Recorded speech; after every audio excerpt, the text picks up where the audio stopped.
You're listening to the Ancient Aliens Debunked podcast.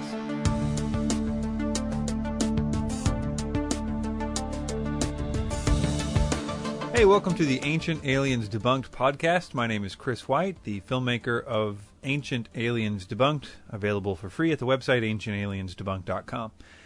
In this episode, I'm going to do something a little different. Instead of just talking about the recent blog post, I'm actually going to read a recent blog post. It's a pretty lengthy blog, and there are a lot of details that may be easier to understand if you saw the blog post, but I know that many of you just listened to the podcast, and so I wanted to get the information in an MP3 format for you as well. So this one is called The Age of the Sphinx, Colin Reader versus Robert Schoch, Water Erosion.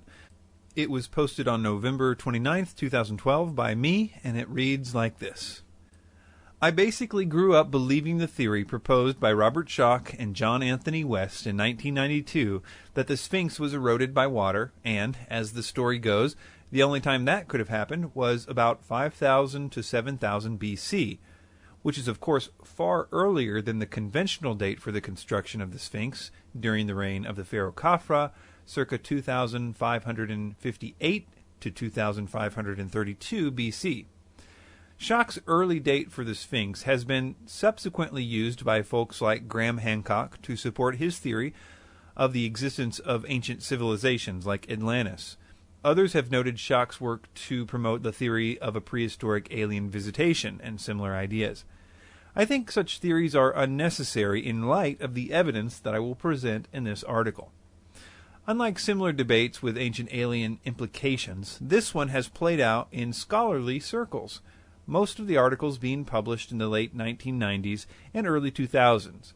For a very thorough, unbiased cataloging of this scholarly debate, I would recommend this series of posts from David P. Billington's website. One of the first things I think is important for anyone that believes Schoch's model to understand is that this debate is not really about the Sphinx itself, but rather it is mostly about the western side of the enclosure wall in which the Sphinx sits. If you do an image search for water erosion Sphinx or a similar phrase, you will not typically see close-up pictures of the Sphinx itself. Instead, you will see a lot of pictures of the western enclosure wall. Colin Reader, a British geologist who was inspired by Schoch's claims, did a study of his own, which he concluded that the water erosion that was noted by Schoch is not evenly distributed at the site, and he concluded that the western enclosure wall was not eroded by rainfall per se, but rather rainfall runoff, which is explained below. Rainfall runoff would explain the extreme water erosion on the western side of the enclosure, and why the same characteristics could not be found either on the other enclosure walls or on the Sphinx itself. The Giza Plateau has an eastward-sloping topography, which causes a natural rainwater runoff into the west part of the Sphinx enclosure, which would erode the limestone along the exposed western enclosure walls and selectively exploit any joints exposed along the cut face. This view is contrasted with Schoch's initial assertion, which stressed that direct rain was the cause of the erosion on the Sphinx enclosure, not rain runoff such as Reader proposed.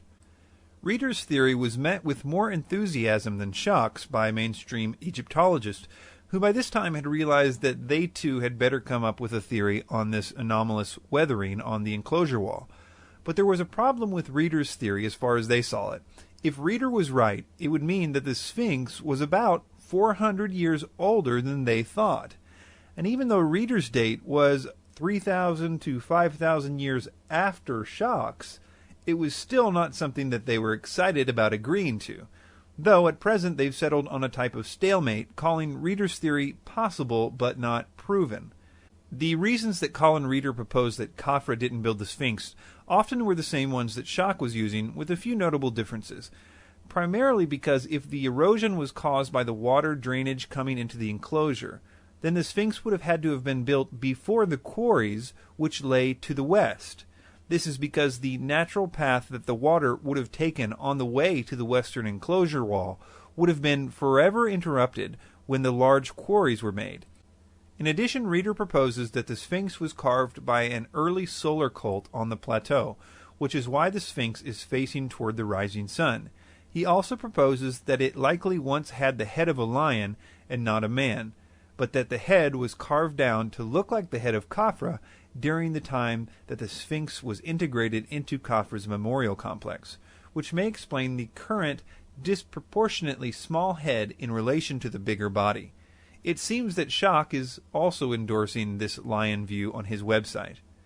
In many ways, this debate comes down to rainfall, when it was happening at Giza, and how much of it was there. As I've already stated, Schoch's model emphasized that rainfall, not rainfall runoff, was responsible for the deep erosion on the western enclosure wall, and therefore Schoch needs a lot of rainfall and a lot of time to make his theory workable.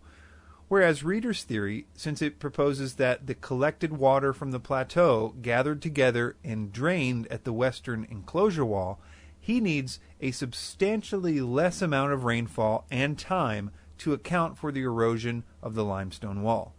So let's talk about rain. Despite what a lot of websites and documentaries that talk about Schoch's theory try to make you believe, the increased period of rainfall that Schoch always cites did not just end abruptly 10,000 years ago.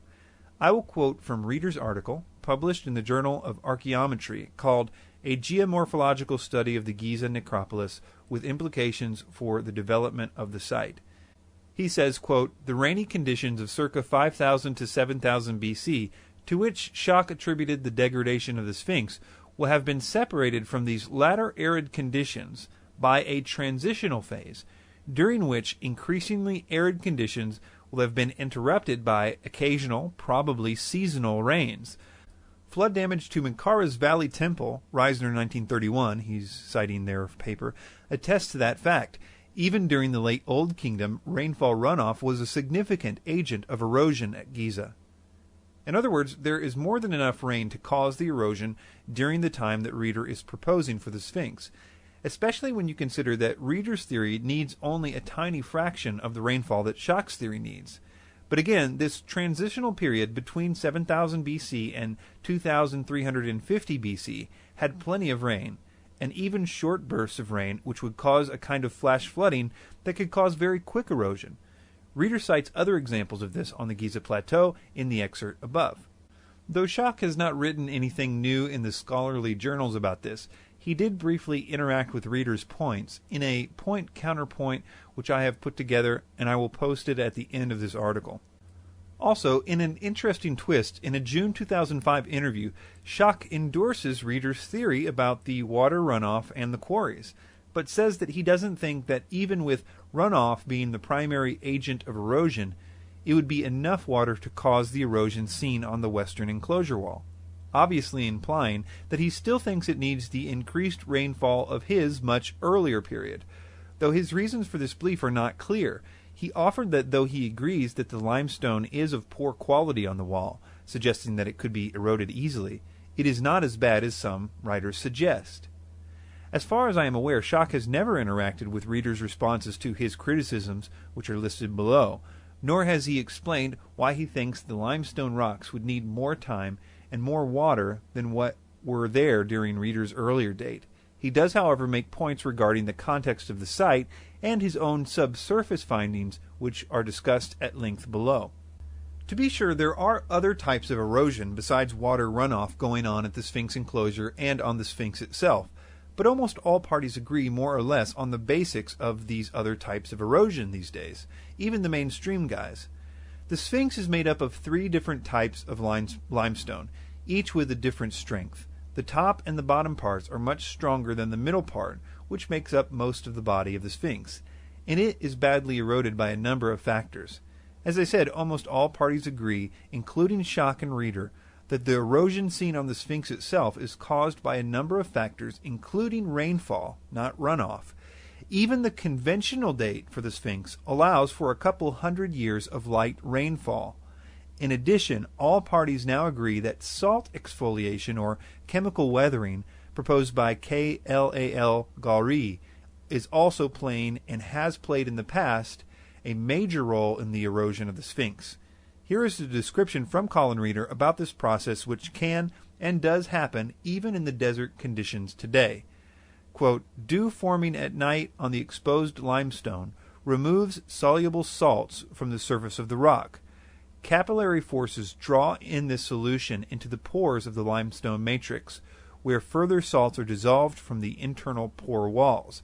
As daytime temperatures rise, the solution begins to evaporate, precipitating salt crystals within the confined neck of the pores.